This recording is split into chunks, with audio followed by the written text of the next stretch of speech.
오늘 우리가 함께 볼 말씀은 구약성경 사무엘상 3장 1절의 말씀입니다. 구약성경 412페이지 또는 13페이지 전후가 됩니다. 아이 사무엘이 엘리 앞에서 여호와를 섬길 때에는 여호와의 말씀이 희귀하여 이상이 보이지 않았더라. 아멘. 할렐루야. 별로 할렐루야가 아닌가요?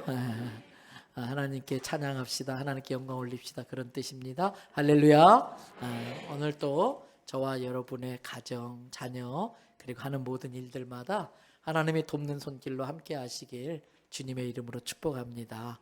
요즘 이 자리에서 매일 저녁마다 다니엘 기도회가 지난 11월 1일부터 이제 21일까지 계속 진행되고 있습니다.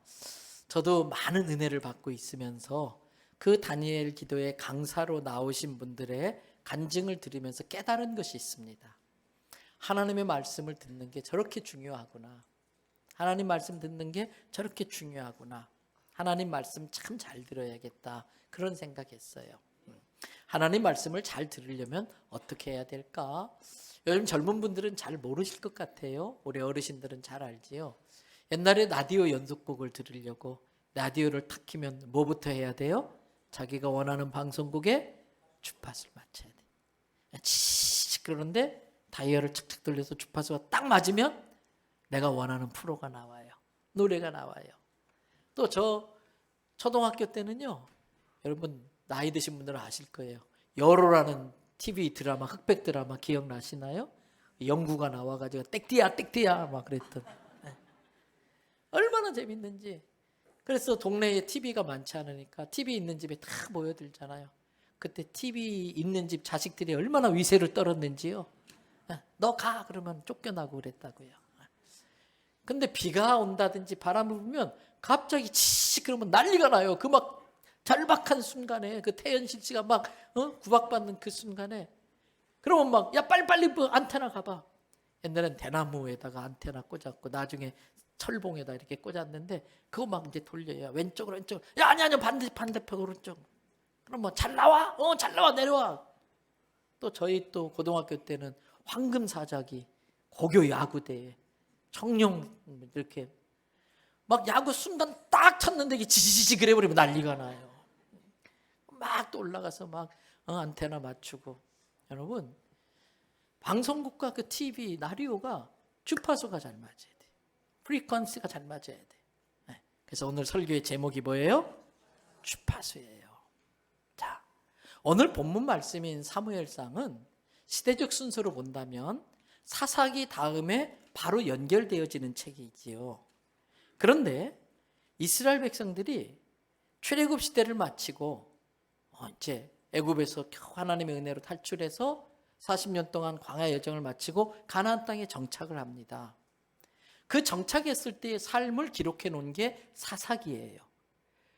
바로 이제 사무엘상과 연결돼야 되는데 아니요, 중간에 룻기서가 들어가요. 그 이유가 있습니다. 처음 가나안 땅에 정착한 200여 년 동안은 이스라엘 백성들이 주변 다른 나라와 달리 왕이 없어도 아무 일 없이 잘 살았습니다. 근데 시간이 지나면서 그들이 자꾸 왕을 구하는 거예요. 사실은 이스라엘 백성들은 왕을 구할 필요가 없습니다. 왕을 따로 세울 필요가 없습니다. 왜? 하나님이 그들의 왕이셨기 때문에. 그래서 전쟁이 난다든지 어떤 상황이 발생되면 하나님의 대리자를 세워서 그 모든 문제를 해결하겠습니다. 그 사람들이 바로 사사입니다. 그 사사들의 활동을 기록한 게 사사기인 것입니다. 그런데 여러분 사사기서가 21장으로 되어져 있고 마지막 절이 25절이에요. 즉 사사기서 맨 마지막 장 마지막 절에 뭐라고 되어 있는지 한번 보실까요? 다 같이 읽어봅니다. 그때에 이스라엘에 왕이 없으므로 사람이 각각 자기의 소견에 오를 대로 행하였더라. 표현은 왕이 없음으로 되어 있지만 의미는 이스라엘 백성들이 왕을 무시했다는 거예요. 왕이 없는 것처럼 행동했다는 것입니다. 하나님과 주파수가 틀어졌다는 뜻이에요. 그러다 보니까 이스라엘 백성은 하나님의 뜻, 하나님의 음성을 듣고 하나님의 뜻을 깨닫고 하나님의 뜻대로 살면 복받게 되어 있는데 하나님과 주파수가 틀어지니까 음성을 못 듣는 거예요. 복받는 삶이 뭔지를 모르고 자기 소견에 오를 대로 살다 보니까 이스라엘의 삶은 하나님의 복과 멀리 사는 거예요.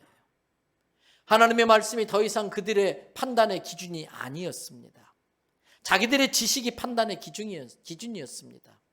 하나님의 말씀대로 사는 게 아니라 그때그때 기분 따라, 그때그때 감정 따라 자기 멋대로 살았습니다. 그런데 자꾸 삶이 꼬이잖아요.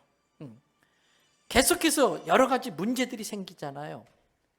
그때 그들은 우리가 하나님을 왕으로 모시지 않고 우리 소견에 오를 대로 살기 때문에 이렇게 되었구나 깨달아야 될 텐데 그게 아니에요. 우리에게도 왕이 있어야 되겠다. 왕이 없으니까 다른 나라처럼 왕이 있어야 되는데 왕이 없으니까 이런 일이 벌어지는구나. 하나님 왕 세워주세요. 막 하나님 앞에 왕 세워달라고 이렇게 매달립니다.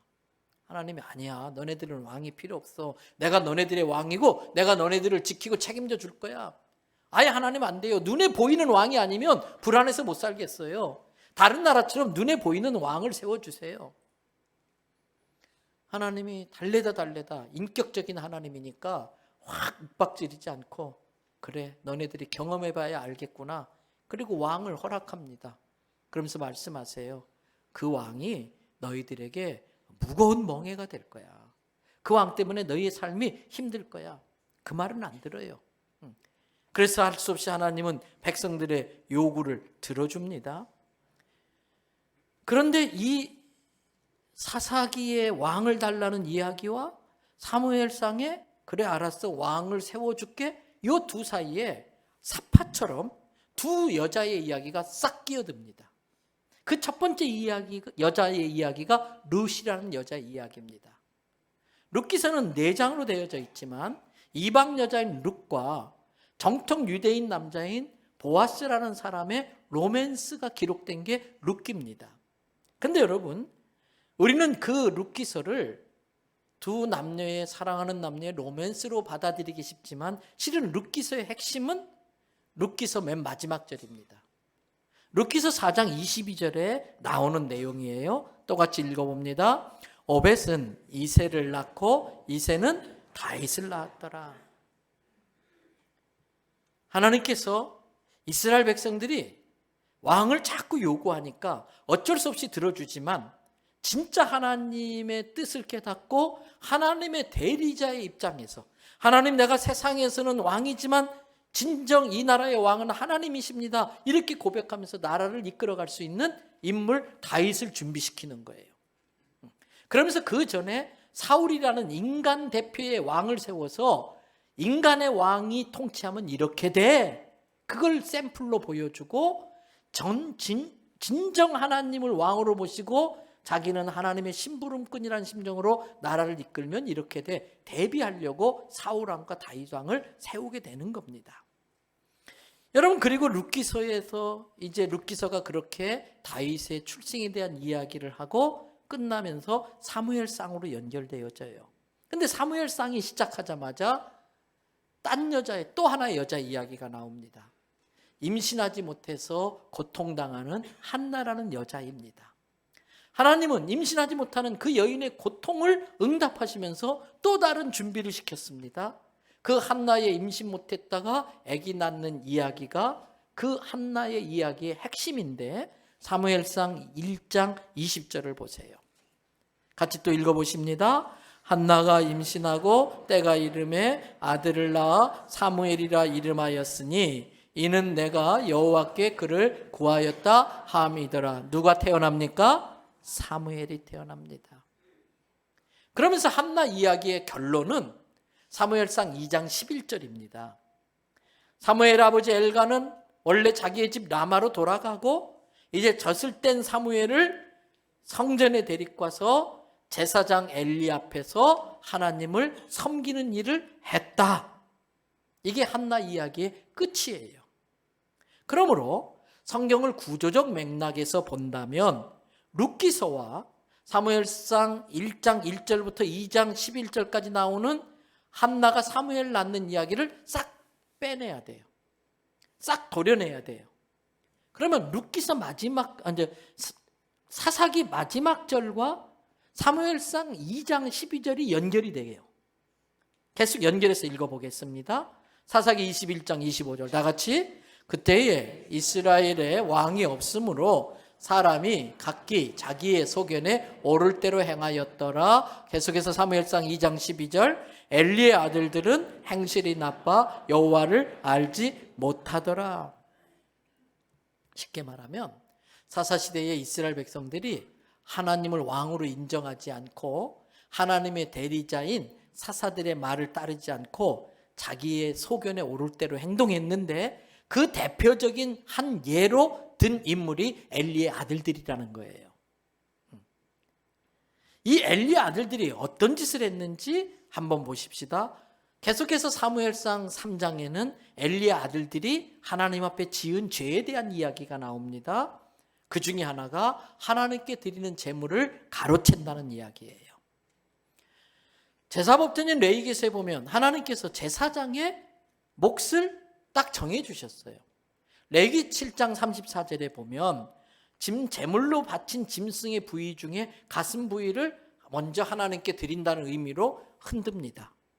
그리고 뒷다리를 하나님 앞에 들어올리고 하나님 것입니다. 그런데 이것은 하나님이 제사장의 몫이라고 하셨기에 제사장에게 돌립니다. 제사장의 몫으로 띄워주게 돼 있어요.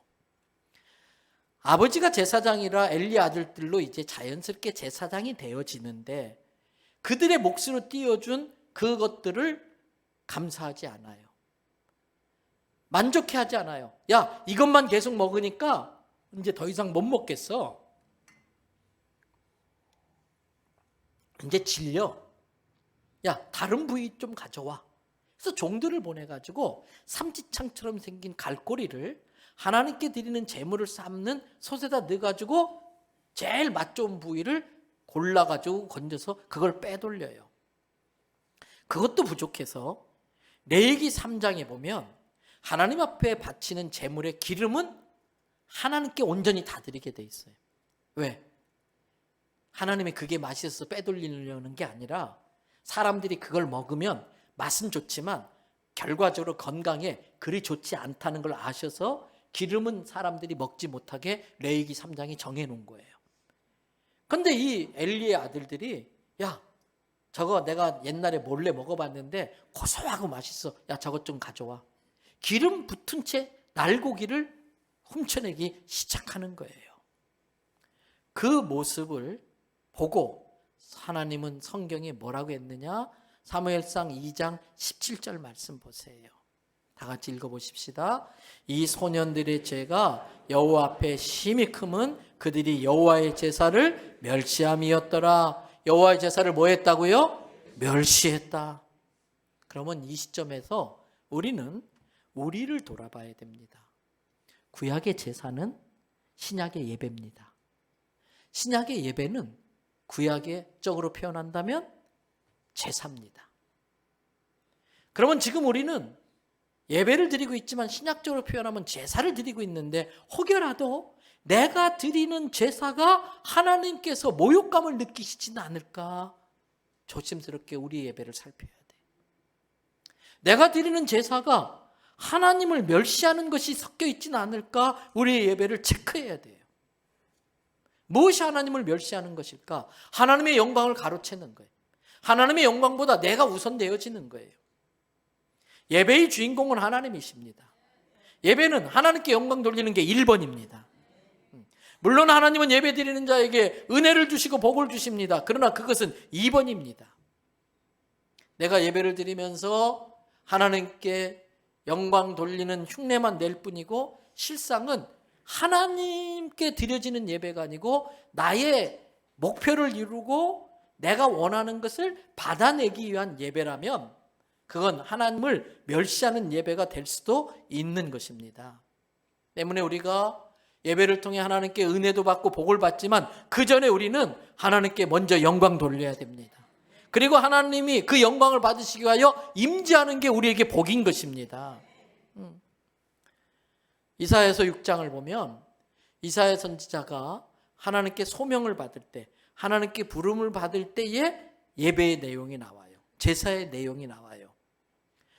이사야서 6장 1절부터 4절을 본다면 우시야 왕이 죽던 해에 이사야가 본즉 뭐가 나와요? 주께서 높이 들린 보좌에 앉으셨는데 그 주가 입은 옷자락이 어떻게 했다고요? 성전에 가득했다. 보좌에 앉으신 하나님이 입으신 그 옷의 옷자락이 성전에 가득했다는 거예요.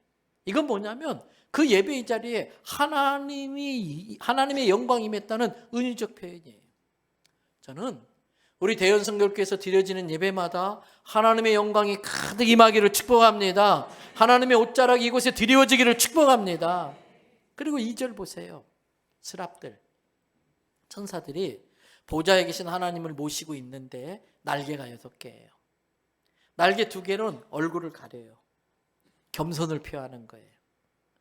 하나님 앞에 내가 감히 설 수 없습니다.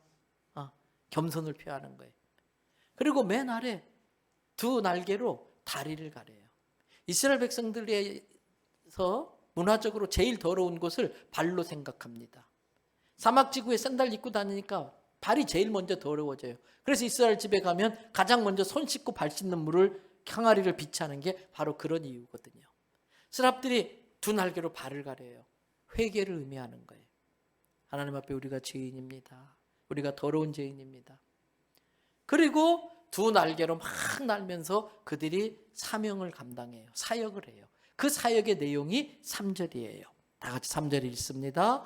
서로 불러 이르되 거룩하다 거룩하다 거룩하다 만군의 여호와여 그의 온 땅 영광이 온 땅에 충만하도다 하더라. 할렐루야.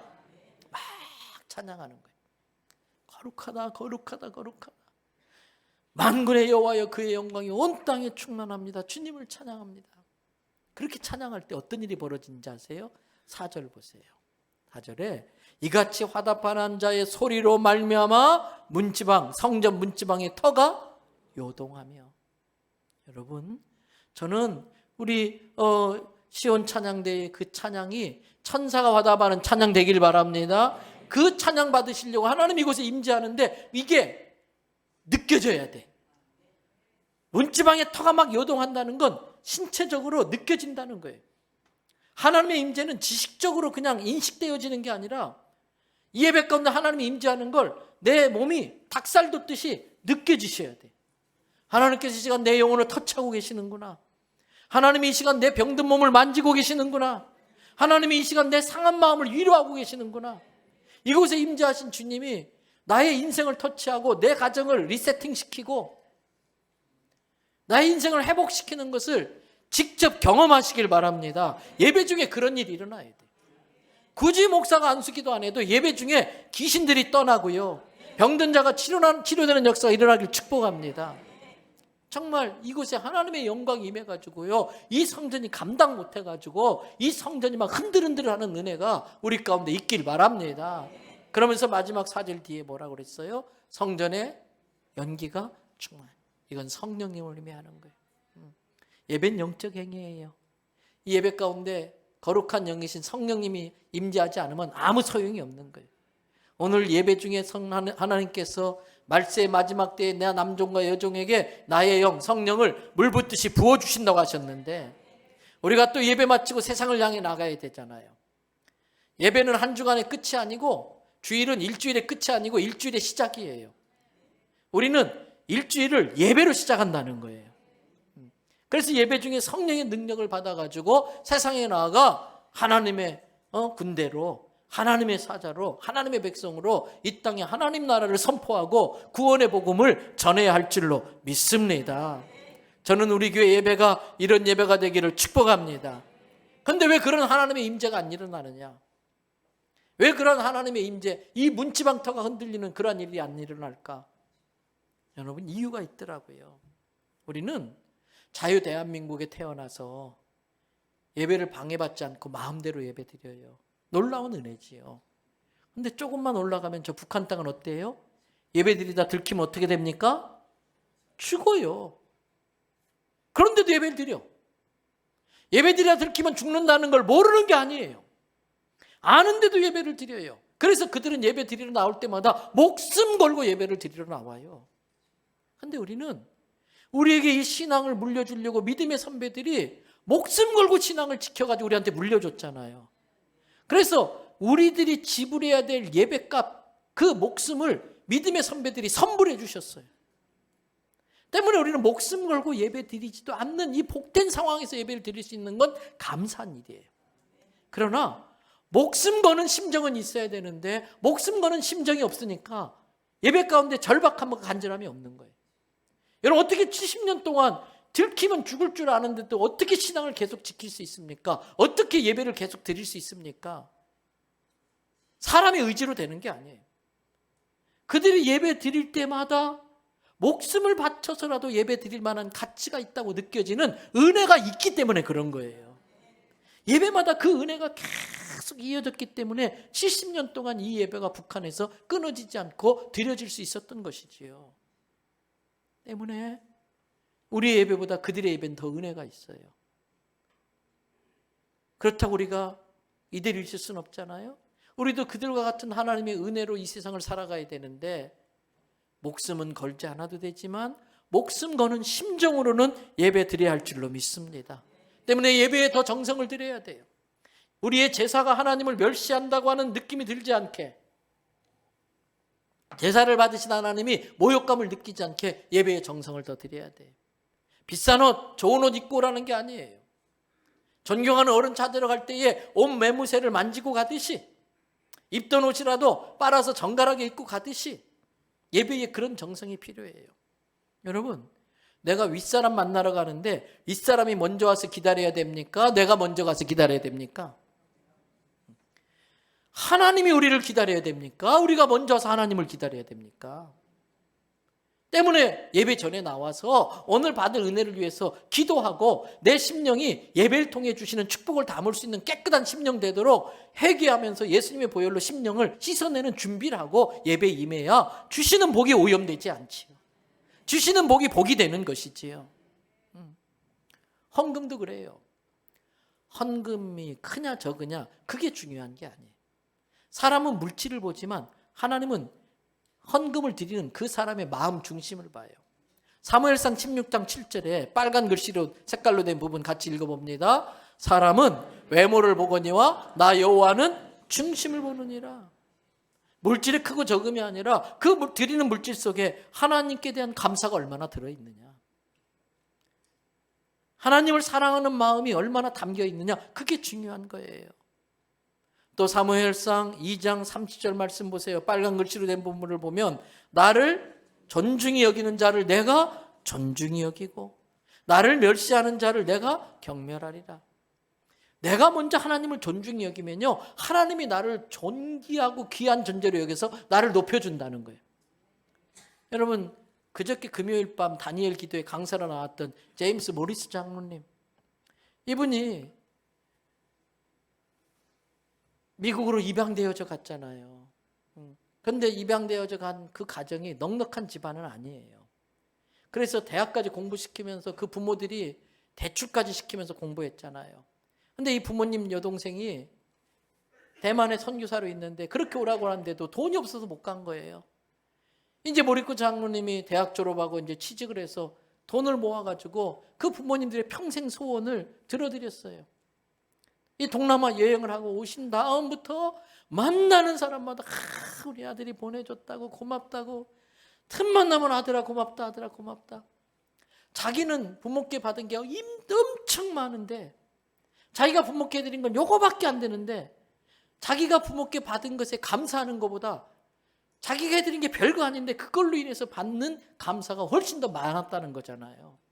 그러면서 그분이 깨달은 게, 우리가 하나님께 감사를 별거 아닌 것이라도 조금이라도 하면은 하나님 우리가 드린 것보다 더 크게 나를 고마워하고 감사한다, 그 말씀 해줬잖아요. 똑같아요. 우리가 하나님을 존귀히 여기면, 우리가 하나님을 존귀히 여긴 것보다 우리를 훨씬 더 높이시고 존귀하게 만드시는 줄 믿습니다. 여러분, 제가 목회하면서 깨닫는 게 있어요. 인생의 문제는 하나님의 뜻을 깨닫지 못해서 그래요. 우리가 하나님께 복을 받으려면 먼저 하나님의 뜻을 깨닫고 그 뜻에 따라서 삶으로 내가 하나님 복 받을 만한 사람이 되어야 되는 거예요.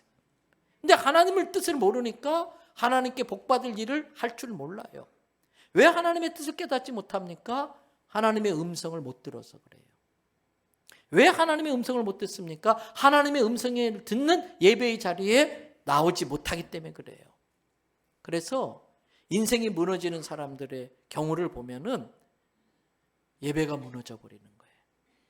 예배가 무너지니까 주의 음성 못 듣고요. 주의 음성 못 들으니까 하나님의 뜻을 깨닫지 못하고요. 하나님의 뜻이 뭔지 모르니까 자기 소견에 오를 대로 행하는 거예요. 그건 절대 복받을 만한 삶이 안 되는 겁니다.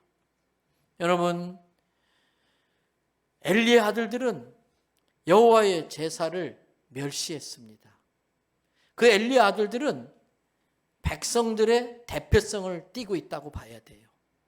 제사장의 아들들이 이 모양 이 꼴이니까 다른 백성들은 말할 것도 없다는 거예요.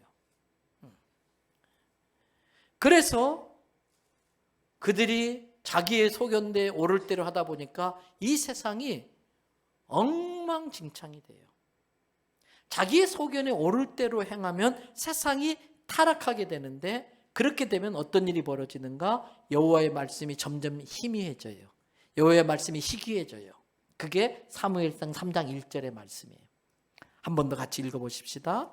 아이 사무엘이 엘리 앞에서 여호와를 섬길 때에는 여호와의 말씀이 희귀하여 이상이 힘이 보이지 않았더라.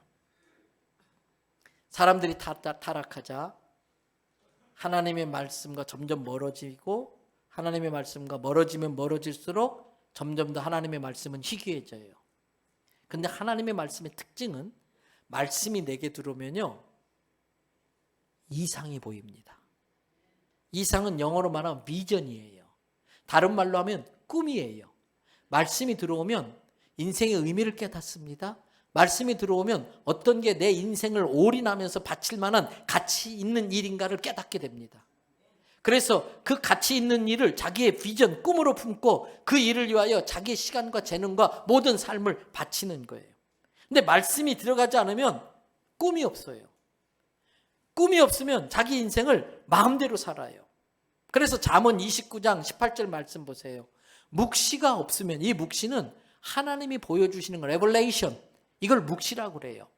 하나님이 보여주는 비전, 꿈, 이상이 없으면 백성들이 방자에 행한다, 지멋대로 행한다, 버르장머리 없이 행한다, 지 소견에 오를 대로 행한다, 그 뜻이에요.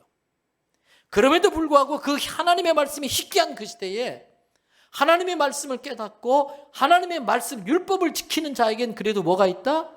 복이 있다는 거예요. 꿈이 있는 사람은 절대로 인생을 함부로 막 살지 않습니다. 꿈이 없기 때문에 인생을 죄 가운데 방치하는 겁니다. 하나님의 말씀이 그 사람의 심령에 들어오면 꿈과 비전이 생깁니다. 지난 10일 동안 매일 저녁 8시에 다니엘 기도회가 진행되는데 여기에 나온 강사들의 특징이 있더라고요.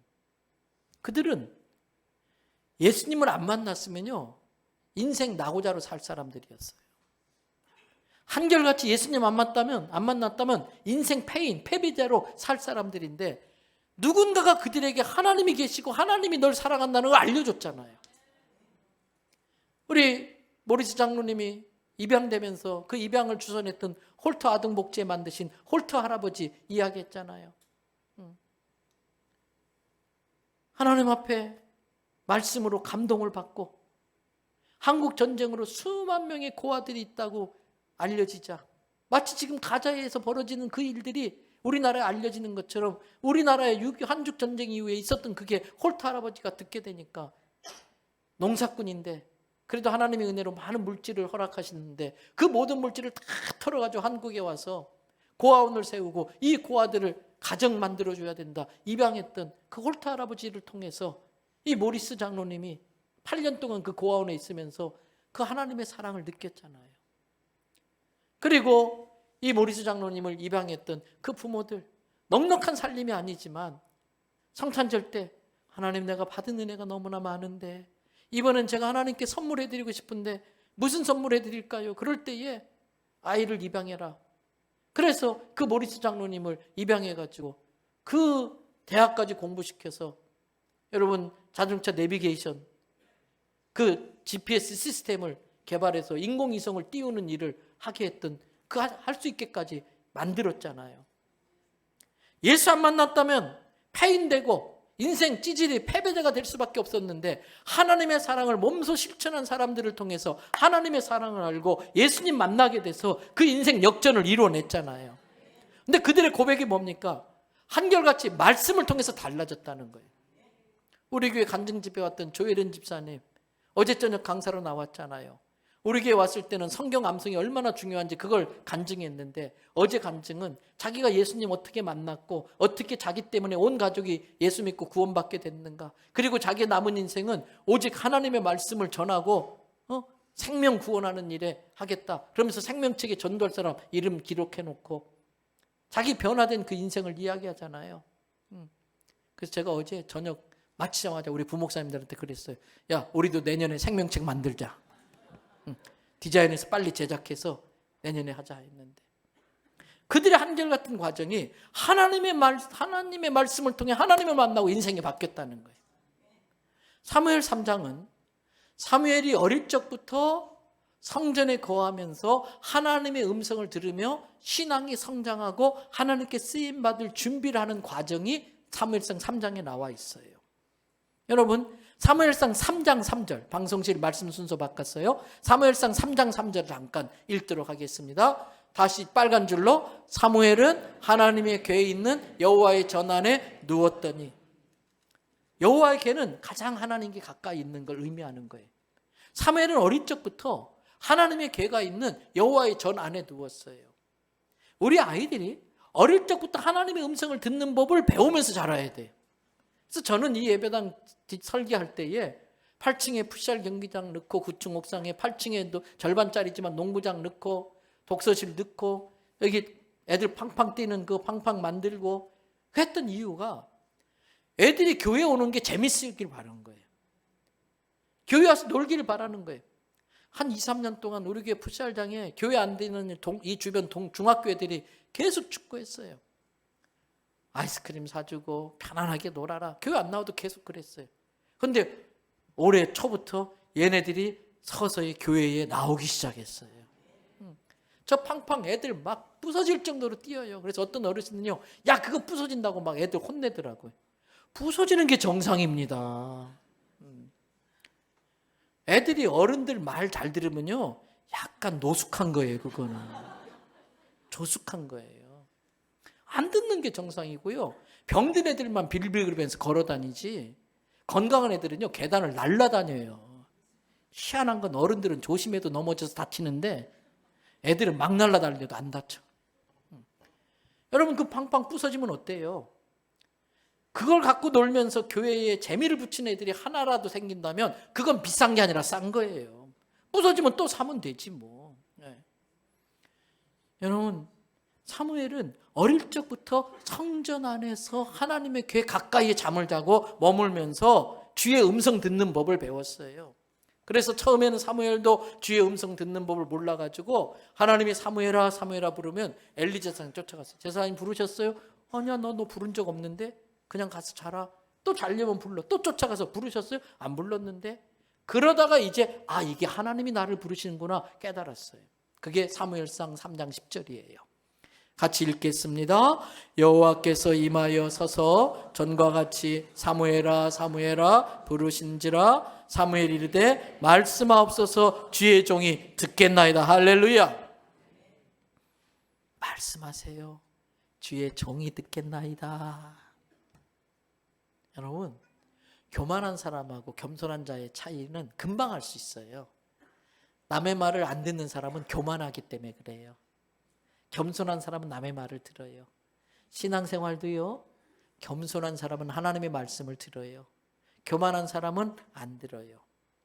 그런데 기독교와 다른 종교의 가장 큰 차이점이 뭔지 아십니까? 기독교는 하나님 말씀하세요. 내가 듣겠나이다 이거예요. 다른 종교는 내가 말할 테니까 들으쇼. 내가 구하는 대로 응답해 주쇼. 내가 많이 갖다 바칠 테니까 하여튼 꼬시고 달래고 설득해서 자기가 원하는 거 받아내졌다는 거예요. 기독교는 하나님 말씀하세요. 하나님이 기뻐하는 삶을 살겠습니다. 가르쳐 주세요. 듣는 거예요. 그리고 말씀대로 살 때에 받은 은혜가 감사해서 딜하려고 거래하려고 갖다 드리는 게 아니라 받은 은혜가 감사해 드리는 거예요. 다른 종교는 거래하는 거예요. 내가 이만큼 바쳤으니까 이만큼 축복해야 돼. 그래서 우리가 그런 식으로 신앙생활하면 기독교의 무늬를 띠고 엉뚱한 다른 종교 행위를 하는 거랑 똑같아요. 여러분, 하나님의 말씀을 듣는 것에 관심을 가지시기 바랍니다. 하나님이 말씀하시지 않는 게 아니에요. 한 번은 우리 집안에, 처가적으로 집안에 아이 한 명이요, 오늘 갑자기 기가 안 듣긴대요. 발칵 난리가 났어요. 가봤더니 귀에 딱지가 꽉 막혀가지고, 귀딱지가 좀 있었는데 수영장 갔다 와서 물이 들어가면서 이게 말라붙어가지고 점점 쌓여서 꽉 막히니까 멍멍하면 들리고 안 들린 거예요. 뭐 이비인후과 가서 쏙 빼니까 새사상이 펼쳐졌잖아요. 오늘 우리 귀에 제약과 교만과 건방진 귀딱지가 끼어 있는 거예요. 하나님 말씀이 안 들리는 거예요. 주파수가 닿지 않는 거예요. 겸손하게 그거 빼내고 말씀하시옵소서 주의 종이 듣겠나이다. 복받는 말씀해 주시고 있습니다. 너 그러면 큰일 나, 경고의 말씀해 주고 있습니다. 너 열로 가야 하나님께 복을 받아, 인도의 말씀을 해줍니다. 이렇게 하면 문제가 풀어져, 지혜의 말씀을 해주십니다. 너 많이 힘들지, 위로의 말씀을 해주시는데 내가 지금 꽉 막고 안 듣고 있는 거예요. 여러분, 그 제임스 모리스 장로님이 개발에 참여했던 내비게이션, 옛날 내비게이션 없을 때는 어떻게 살았나 참 상상이 안 돼요.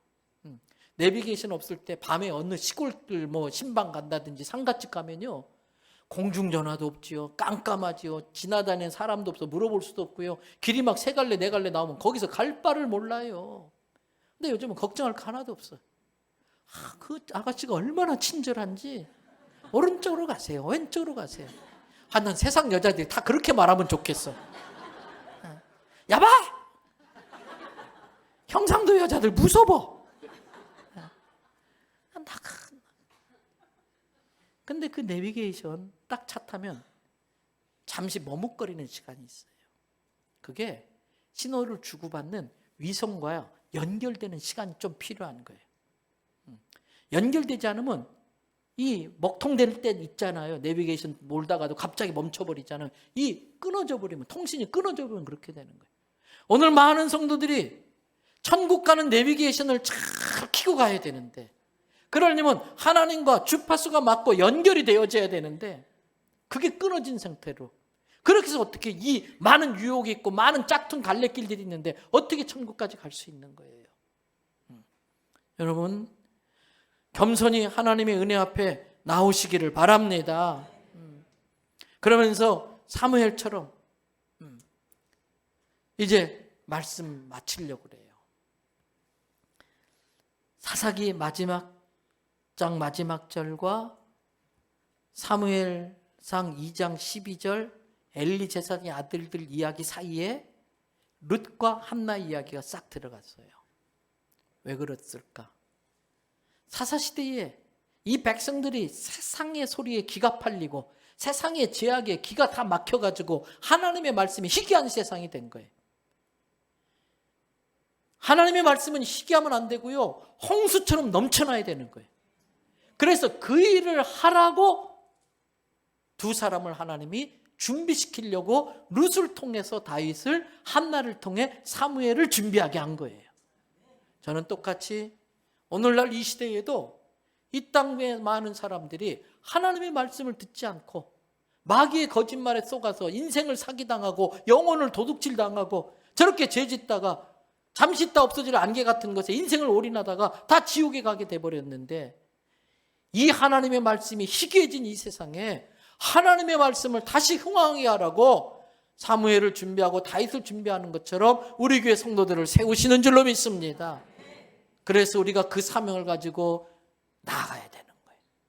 여러분, 주의 말씀을 듣는 자리에 나오시기 바랍니다.